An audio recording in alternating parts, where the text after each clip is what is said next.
আলাইকুম। আমি রান্না করব ইলিশ মাছ ভাজা। তার জন্য আমি একটা ইলিশ মাছ কেটে ধুয়ে পরিষ্কার করে নিচ্ছি। একটা পাত্রে দিয়ে দিলাম হলুদের গুঁড়ো, মরিচের গুঁড়ো, লবণ, সরিষার তেল দিয়ে সুন্দর করে মাখিয়ে নিলাম।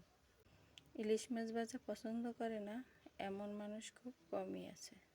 আমার তো ইলিশ মাছ ভাজা অনেক পছন্দ। রান্না করার চেয়েও ভাজাটা অনেক বেশি মজা হয়।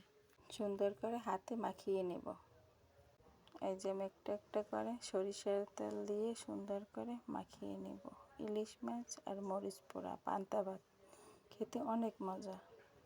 মাছটা মাখানোই তো অনেক লবণীয় লাগছে। আমার তো দেখি জিভে জল চলে আসছে। আমার মাখানো শেষ। এখন একটা আমি ফ্রাই প্যান নিয়েছি, দিয়ে দিলাম সরিষার তেল,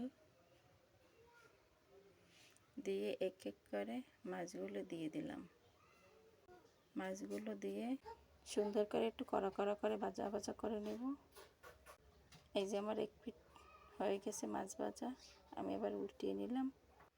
এই যে হয়ে গেল আমার মাছ ভাজা।